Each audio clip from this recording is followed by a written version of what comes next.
교회 여러분, 오늘은 하나님의 은혜 안에 사는 삶 네 번째로, 오늘은 부르심에 대해서, 그리고 하나님께서 우리에게 주시는 그 사명을 따라서 살아가는 삶에 대해서 좀 같이 나누려고 합니다. 여러분, 부르심이 무엇입니까? 부르심은 하나님께서 우리 각 사람에게 원하시는 하나님의 뜻을 말하고, 또 하나님께서 우리에게 주시는 사명을 의미합니다. 이 사람마다 하나님께서 주시는 사명이 다 다릅니다. 하나님께서 사람들에게 이렇게 주시는 은사가 다르고 그 처해 있는 상황이 다르기 때문에 하나님께서 각 사람에게 원하시는 그 일들이 다 다릅니다. 이 나이가 젊은이들은 큰 사명, 작은 사명 이런 것들을 생각하지만, 사실 이 사명은 하나님께서 주시는 것이고, 또 하나님께서 주신 사명에는 크고 작은 것이 없고 거기에 다 귀중한 의미들이 담겨져 있습니다. 달란트 비유가 그런 점을 이야기해 주고 있지 않습니까? 하나님께서 우리들에게 은사를 주실 뿐만 아니라 그 은사와 함께 늘 우리에게 주시는 사명이 있습니다. 여러분, 하나님께서 우리에게 주신 것들에는 다 하나님께서 원하시는 거기에 뜻이 있고, 거긴 사명이 꼭 이렇게 연결되어 있습니다. 그런데 이 달란트 비유에 나오는 것처럼 사람들이 이 하나님의 뜻을 잘 살피지 않고, 이 사명이 크다, 적다, 편안한 일이다, 힘든 일이다, 다른 사람과 비교하면서 그런 것만 따지게 되는 경우가 많습니다. 다른 사람하고 비교하면서 좋다, 나쁘다를 이렇게 이야기하는 겁니다. 그런데 하나님께서는 그렇게 하지 않으시고, 늘 우리들에게 주신 사명에는 충성됨이 있는가 하는 것을 살피십니다.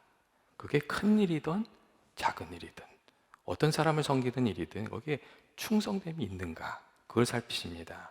그래서 하나님께서 착하고 충성된 종아, 내가 적은 일에 충성하였으면 내가 많은 것을 내게 맡기리니 내 주인의 즐거움에 참여할지니라, 그런 말씀을 해주십니다. 하나님께서는 각 사람에게 합당한 사명을 주시고, 그 일을 우리가 잘 감당할 때 우리들이 하나님께 기쁨이 되고, 또 하나님이 주시는 은혜도 우리가 누리면서 이렇게 살아간다고 하시는 겁니다. 그런데 우리가 하나님 원하시는 일은 하지 않으면서 하나님의 은혜만 구한다면 은혜를 받기도 어렵고, 또 받은 은혜도 우리가 주님 뜻대로 사용하지 않으면 그것이 금방 다 사라져 버리고 맙니다. 그리고 사명이 또 중요한 이유는, 우리가 사명을 따라서 살 때 그 삶이 기쁨이 있고 또 행복해지기 때문에 그렇습니다. 이 사람의 행복이 사명에 달려 있습니다. 하나님께 받은 사명으로 살아가는 사람들은 학식이나 소유나 능력에 상관없이 귀한 삶을 살게 되고, 또 하나님 주시는 기쁨을 가지고 삶의 의미를 가지고 살아가게 됩니다. 왜냐하면 하나님께서 원하시는 일을 감당할 때 하나님께서 우리에게 잘했다고 말씀해 주시기 때문에 그렇습니다. 주의 일을 잘 감당하고 나면 하나님께서 우리들의 마음에 주시는 그 기쁨이 있고, 그 벅찬 의미가, 감동이 있습니다. 우리가 잘 아는 그 벽돌공의 이야기가 있지 않습니까? 어떤 목사님이 이렇게 하루는 건물 짓는 데 가셨대요. 그래서 이제 거기 건물 짓느라 일하시는 분들한테, 벽돌공들한테 물어봤대잖아요. 당신 뭐 하십니까? 이렇게 물어봤잖아요. 그랬더니 첫 번째 사람은 내가 지금 돈을 벌고 있다고 그렇게 얘기하고, 또 두 번째 사람은 건물을 짓고 있다고 얘기하고, 세 번째 사람은 밝은 표정으로 내가 하나님의 성전을 짓고 있다고 그런 이야기를 했다는 이야기입니다. 그리고 이 이야기에 담겨 있는 의미는 뭐냐면, 같은 일을 하지만 각기 다른 일을 한다고. 어떤 사람은 그냥 돈을 벌기 위해서 생업을 꾸려가기 위해서 하는 사람도 있고, 또 어떤 사람은 그냥 직업으로 그 일을 하는 사람도 있고, 어떤 사람은 같은 일을 하지만 하나님의 뜻을 생각하면서 그 일을 감당해가는 그런 사람이 있다는 그런 이야기입니다.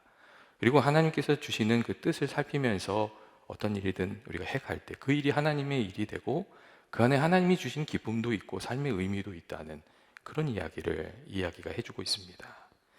이 세상에는 모든 것을 가지고도 허무함을 느끼고 늘 방황하면서 사는 사람도 있습니다. 높은 지위에 올라갔는데 그 삶의 목적이 불투명하기 때문에 언제 혹시 떨어지는 건 아닌가 걱정하면서 사는 사람도 있고, 또 다른 사람이 부러워할 만큼 부자로 평안하게 살면서도 마음의 기쁨이 없는 경우도 있고, 또 큰 힘을 가졌지만 그 사명이 없기 때문에 그냥 힘만 있을 뿐이지 그 힘을 의미 있게 사용하지 못하면서 그냥 어깨에 힘만 주면서 살아가는 그런 경우도 있습니다. 반면에 이 작은 일을 하면서도 만족감을 느끼고, 가진 것이 많지 않아도 하나님의 뜻을 생각하면서 넉넉하게 다른 사람을 섬기면서 살아가는 일들도 있고, 또 다른 사람에게 선한 영향력을 행사하면서 사는 그런 사람들도 있습니다. 그리고 그 사람의 마음속에는 기쁨이 있습니다. 여러분, 사람의 행복은 소유의 많고 적음이 아니라 인생의 목표를 바로 세우고 그것을 이렇게 향해서 이렇게 달려갈 때 하나님께서 우리들에게 주시는 그런 은혜입니다. 그리고 그렇게 살 때 그 삶이 실패가 없습니다. 여러분, 우리가 도전하고 이룬 만큼 하나님 기뻐하시는 일이 되기 때문에 다 그렇습니다. 그냥 한 달란트 거두어도 성공이고, 우리가 하나님의 뜻에 맞게 살려고 하면 두 달란트를 거두어도 성공이고, 그리고 수고하고 애썼지만 열매가 없어도 하나님 보시기엔 그것이 성공한 귀한 인생이 됩니다. 이 하나님께서 언제나 이 하나님의 뜻을 이루려는 그 애쓰는 마음을 살피시고 그 헌신된 마음을 살피시기 때문에 그렇습니다. 여러분, 인간적인 생각으로 기준으로 하면 세상에서 가장 실패한 사람들이 순교자들입니다. 왜냐하면 그들이 수고했지만 열매를 보지 못한 사람들이고, 또 다른 사람의 힘에 의해서 억지로 그 삶이 끝나버린 그런 삶이라서 그렇습니다. 근데 하나님께서 그들을 실패자라고 부르지 않으시고 순교자라고 불러주시고, 또 하나님 앞에서 가장 귀한 자리를 그들에게 주신다는 것을 우리가 좀 깊이 생각해 볼 필요가 있습니다. 또한 우리가 이 사명을 마음에 품고 하나님의 뜻을 품고 살아가는 게 중요한 이유는, 그렇게 우리가 마음을 잘 단단히 세우고 살아야 이 인생의 길을 잃어버리지 않게 되기 때문에 그렇습니다. 내가 살아야 할 길이 뭔지, 어떻게 살아야 되는지, 내 사명이 무엇인지 이게 분명하지 않으면 유혹이 오거나 어려움이 찾아오거나 인생이 바빠지면 우리가 해야 될 일들을 다 잊어버립니다. 예전에 중국 대사로 오랜 시간 일하셨던 김하중 장로님이 그런 이야기를 하시더라고요. 그분이 이제 외교부에서 일을 하셨는데 한 번은 이제 중국 대사를 뽑는다는 얘기가 막 돌았대요. 그랬더니 이분을 좋아하시던 분들이 와가지고 얘기를 하더래요. 지금 그렇게 하고 있으면 어떡하냐고, 그렇게 답답하게 살면 어떡하냐고, 이럴 때 좀 나가서 사람들하고 골프도 치면서 사람들 좀 만나고 또 좀 술도 마시고 그렇게 교제도 하고 그래야지 사람들이 밀어줘서 이렇게 거기 그렇게 될 수가 있는 거지. 그렇게 예수 믿는다고 답답하게 살면 어떡하냐고, 그게 되겠냐고 사람들이 자꾸 그러더라는 거예요. 근데 그런 얘기를 들어도 이분의 마음속에 이 하나님을 위해서 살겠다는 단단한 마음이 있었던 거예요. 이게 예수 믿는 사람들이 세상에서 좀 옳고 그르게 예수 믿는 사람답게 살아야 될 그 사명이 있지, 그 마음이 단단하게 있었다는 거예요. 그래서 그런 얘기들을 하는데도 그 유혹을 잘 이겨낼 수 있었다고. 그리고 끝까지 주님 기뻐하시는 삶을 살려고 하니까 주님이 도와주셔가지고 중국 대사로도 갈 수 있었고, 또 중국 대사로 가서는 하나님이 거기에 나를 보내신 이유가 있는 줄 알고 중국을 위해서 기도하면서 하나님의 대사로 살아가려고 애를 쓰다 보니까 또 중국 대사도 어떤 사람보다 오래 할 수 있었다고, 거기 하나님의 은혜가 있었다고 그런 이야기를 하시는 것을 제가 읽은 적이 있습니다. 여러분, 친구 따라 강남 간다는 말이 있는 것처럼 우리 안에는 이 다른 사람들이 하는 말이나 행동에 이게 쉽게 휩쓸리는 그런 경향이 있습니다. 그래서 남들이 하면 꼭 나도 그렇게 해야 될 것 같고, 남들이 막 뭐라고 하면 꼭 그렇게 따라가야 할 것 같고, 그런 마음이 있습니다. 안 하면 안 될 것 같고, 그리고 내가 아니라고 생각했는데도 불구하고 자꾸 누가 그 얘기를 하면 그래도 되는 것 같은 마음이 들 때도 있습니다. 그런데 우리가 그렇게 이 사람들의 이야기를 따라서 살아가다 보면 어느 순간 세상을 따르게 되고 내가 아니라고 했던 일들도 하고 있는 나 자신을 이게 발견하게 됩니다.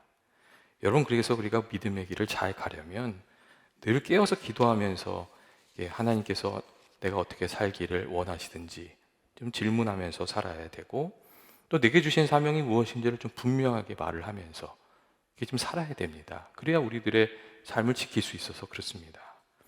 특별히 오늘 우리가 함께 읽은 성경의 말씀을 보시면 예수님께서 그리스도인된 모든 이들에게 주시는 귀한 부르심과 사명이 여러분 거기 있습니다.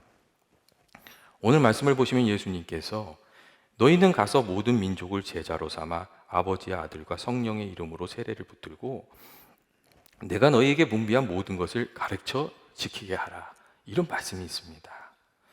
우리가 살면서 해야 될 여러 가지 일들이 있는데 예수님께서는 그 중에서도 주님을 전하는 일, 그리고 주님을 잃어버리고 세상에서 살아가는 이들에게 주님의 말씀을 전해서 그들이 좀 주님을 만나고 주님 말씀대로 살아가게 하고 그 말씀 가운데 복된 삶을 살아가게 하는 일을 우리 그리스도인들 모든 이에게 사명으로 주셨다고 예수님 그렇게 말씀하셨습니다.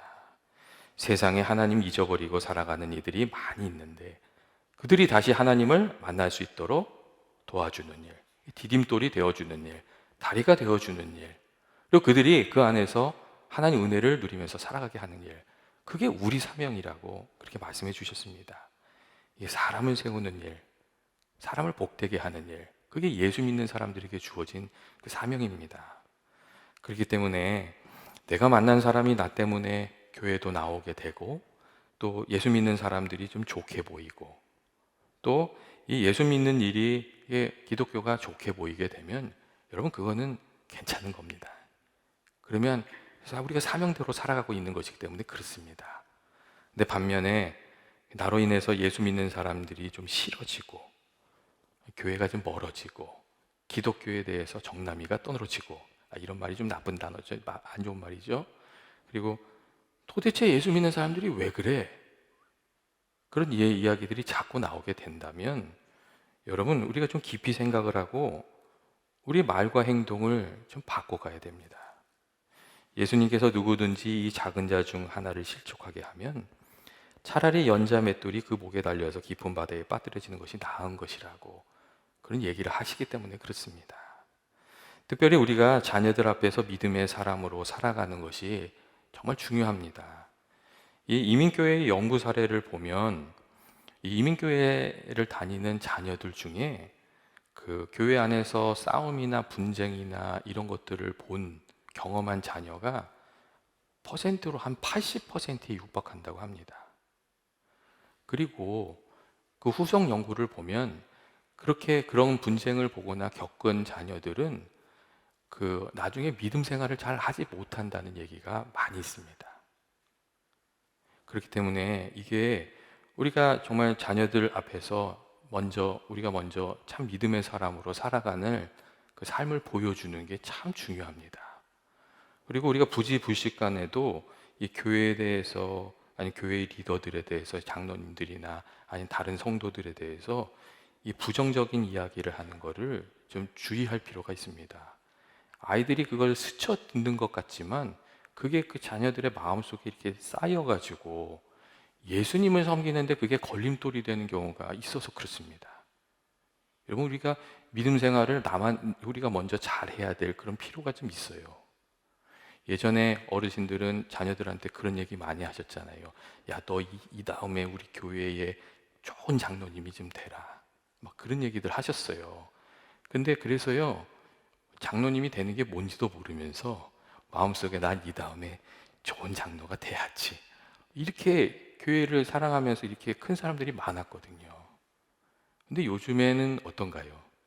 여러분, 우리가 이렇게 주님의 전에 대해서, 주님의 교회에 대해서, 예수님에 대해서, 그리고 성도들에 대해서 좀 좋은 이야기를 하면서 자녀들에게 들려주면서 믿음 생활할 필요가 있습니다. 교회 여러분, 예수님이 우리를 구원하신 이유는 이 생명과 복의 근원이 되시는 예수님을 전하게 하기 위해서 그렇습니다. 근데 오늘날 사회에는 경제적으로 성공한 것, 사회적으로 인정받는 것, 힘 있는 사람이 되는 것, 그게 정말 하나님께 복을 받는 것 같이 그것만 복을 받는 것처럼 생각하게 만드는 좀 이게 잘못된 경향이 있습니다. 근데 성경은 여러분 그렇게 말하지 않습니다. 우리가 정말 예수님의 인격을 닮아가는 것이 그 인생이 성공한 것이고 주님께서 내게 원하시는 일이 무엇이든 그 일을 조금씩이라도 감당해 가면서 사는 것, 그 부르심에 응답하면서 사는 것이 잘 산 인생이라고 성경은 그렇게 우리에게 말해주고 있습니다. 세상에 대단해 보이는 일들이 많이 있는데 여러분 그 일들 중에 정말 주님을 위해서 전혀 상관없는 일들도 많습니다. 근데 그런 일들은 그렇게 중요한 일들이 아닙니다. 물론 그런 일들도 하면서 우리가 살아야 되죠. 하지만 그런 일들에만 너무 시간을 뺏기지 않으면서 우리가 좀 인생 낭비하지 않으면서 살 필요가 있습니다. 그리고 예전에 제가 이 하영정 목사님한테 좀 특별한 얘기를 들은 적은 걸 읽은 적이 있어요. 하영정 목사님이 이런 얘기를 한번 하셨어요. 그 교회에 어느 자매가 위독하다는 얘기를 듣고 임종 예배를 드리러 가셨대요. 임종 예배를 드리고 목사님이 갑자기 무슨 감동을 받으셨는지 좀 특이한 이야기를 하셨어요. 무슨 얘기를 하셨냐면 이렇게 얘기했어요. 지금 우리가 자매님의 임종 예배를 드렸는데 자매님이 이곳에 있는 동안 만나는 사람이 의사하고 간호사뿐이겠지만 그 사람들한테 예수님을 좀 전하면 좋겠다고. 내가 예수님을 전하면 그 사람들이 안 믿을 것 같은데 자매님이 전하면 그 사람들이 예수님을 믿을 것 같다고. 예수님을 좀 전하면 좋겠다고. 그렇게 얘기를 하셨다는 거예요. 그랬더니 이 자매가 그 얘기를 듣고 막 웃더래요. 그러더니 무엇을 깨달았는지 그때부터 그분이 정말 예수님을 전하기 시작했어요. 그분이 이렇게 온몸에 바늘과 호수가 꼽혀 있었는데 예수님을 전하더래요. 나는 곧 죽을지 모르지만 내 마음에 주님이 주신 평안이 있다고. 당신도 예수님을 믿게 되길 원한다고. 그렇게 예수님을 전하기 시작했답니다. 그리고 그분이 병원에 있는 동안 정말 하나님이 주시는 기쁨으로 이렇게 그 병실의 시간을 다 보내셨대요. 이 사람들은 마지막이 다가오면 이렇게 인생의 버킷리스트를 작성하고 온 세계를 다니면서 그거를 다 해야 될 것 같은 그런 마음을 가집니다. 그런데 그 일들이 정말 한다고 해서 하나님 앞에서 우리에게 얼마나 도움이 될지 사람들이 좀 따져보지를 않습니다. 이 버킷리스트라는 그 감동적인 영화가 있잖아요. 근데 그 영화를 보고 나가지고 사람들이 다 그런 마음이 있어요. 내 인생의 버킷리스트를 하고 천국 가야지. 근데 그 일을 정말 한들 그게 하나님 앞에서 우리들의 삶을 얼마나 빛나게 해줄지는 별로 카운트를 하지 않거든요. 정말 우리가 마지막 순간에 우리들의 삶을 귀하고 의미 있게 만들어줄 일들은 우리가 누군가에게 예수 복음을 전하는 일이고 주님을 위해서 우리가 섬겼던 일들, 주님의 몸된 교회를 위해서 우리가 섬겼던 일들, 그게 주님 앞에서 가장 의미 있는 것으로 남는 일들인 줄 믿습니다. 그리고 정말 우리가 하나님 뜻대로 살려고 할 때 하나님 주시는 은혜를 힘입어서 우리가 또 살아가게 됩니다. 이게 맡겨주신 일들을 감당하려고 애를 쓰면 그때 하나님이 지혜도 주시고 길도 열어주시고 돕는 손길도 우리에게 이렇게 베풀어 주십니다. 우리가 하나님 정말 우리에게 기대하시는 일들을 좀 하려고 하면 나는 할 수 없지만 하나님이 도와주셔서 그 일을 할 수 있게 되는 그런 때가 많이 있습니다. 여러분 모세의 삶도 그렇지 않았습니까? 출애굽기 3장을 보시면 하나님께서 모세에게 갑자기 찾아오셔서 이스라엘 백성들을 구원하는 그 애굽에서 건지는 일을 하라고 그 사명을 주십니다. 내가 이스라엘 백성들이 애굽에서 부르짖는 그 소리를 듣고 그 장면을 보았다고. 내가 이제 너를 보내니까 그 사명을 감당하라고 그런 이야기를 하십니다. 그리고 우리가 잘 알다시피 모세에게 하나님의 말씀이 그렇게 반가운 얘기가 아니었습니다. 왜냐하면 그 마음속에 내가 그 일을 감당해 합당한 사람이 아니라는 생각이 있어서 그랬어요. 내가 그 일을 어떻게 감당합니까? 그런 마음이 있었기 때문에 그 부르심이 그 사명이 반갑지 않았습니다. 그래서 이 핑계도 되고 저 핑계도 되고 막 그러니까 하나님이 한 말씀 딱 하시잖아요. 그래서 좀 조금은 억지로 모세가 그 사명을 감당하기 시작하거든요. 근데 우리가 잘 알다시피 그가 그 사명을 감당하기 위해서 나아가기 시작하니까 하나님께서 그와 함께 해주시면서 그를 도와주셔서 그 일을 감당하게 되었거든요. 우리가 하나님의 일을 감당하려고 하면 정말 주님이 주시는 은혜가 있습니다. 물론 그렇다고 해서 모세가 이스라엘 끌고 가는 동안에 평탄했다는 건 아닙니다. 조금만 어려움이 생겨도 이스라엘 백성들의 불평과 불만이 쏟아졌고 전쟁의 위험도 겪어야 했고 때로는 그 같은 편이었던 동족들이 이 모세를 돌로 치려고 했던 때도 있었습니다. 하지만 그가 하나님의 마음을 품고 주신 사명을 잘 감당하려고 하니까 이스라엘 백성들을 섬기려고 하니까 하나님께서 그것을 기쁘게 생각하셔가지고 모세의 도움이 늘 되어주셨습니다.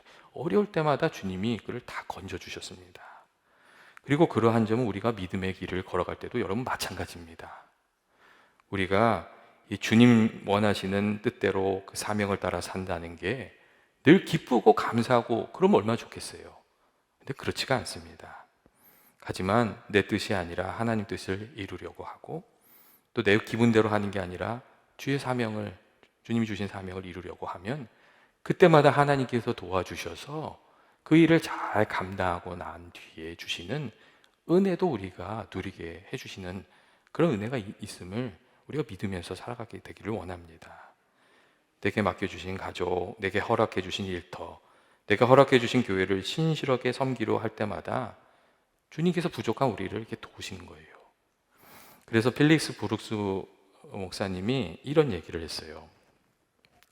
기도할 때 능력에 맞는 일을 구하지 말고 주신 일에 맞는 능력을 구하면서 살아가라고 그렇게 이야기를 했습니다. 기도할 때 능력에 맞는 일을 구하지 말라는 말은 너무 쉽게만 살려고 하지 말라는 거예요.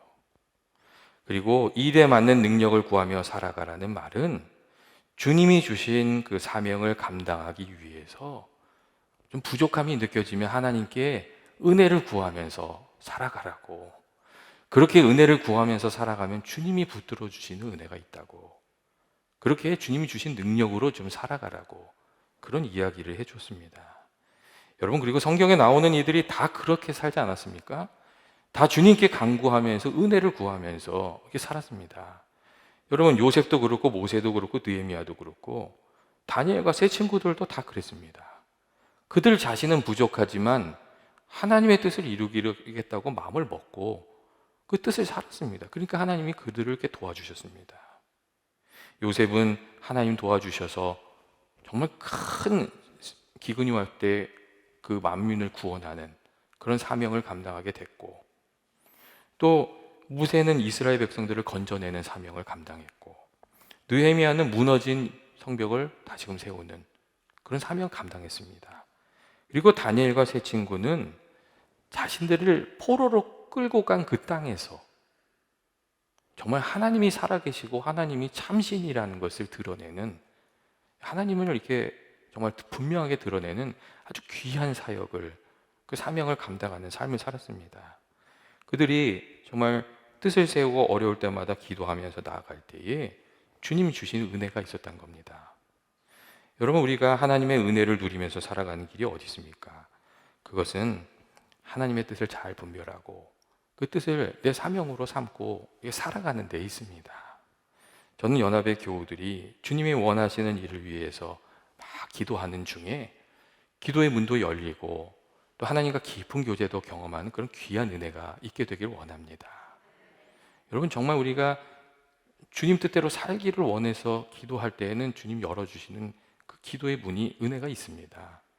또 하나님께서 원하시는 일을 하기 위해서 우리가 부족함을 가지고 애쓰는 중에 주님이 주시는 지혜도 받고 또 능력도 받고 또 하나님께서 기뻐하시는 그런 삶도 살게 되는 귀한 은혜가 있으시길 주의 이름으로 축원드립니다. 우리는 부족하지만, 우린 사실 늘 부족하지만 우리가 정말 하나님 기뻐하시는 삶을 살기로 결단하고 살아가면 주님께서 우리들을 기뻐하시고 또 도와주시는 귀한 은혜 베풀어 주실 줄 믿습니다. 같이 한번 기도하겠습니다. 사랑과 은혜 많으신 하나님 아버지, 저희들이 정말 주께서 원하시는 그 귀한 뜻을 이루면서 살아가길 원합니다. 아버지, 그 일을 위해서 저희 기도하고 수고하며 나아갈 때에 주님께서 저희들과 함께 하여 주셔서 아버지, 저희들이 정말 가정에서, 교회에서, 저희 삶의 자리에서 주의 선하신 뜻을 이루고 또 풍성한 은혜를 누리며 살아가는 귀한 열매 맺으며 살아가는 저희들 되게 하여 주옵소서. 예수님의 이름으로 기도합니다.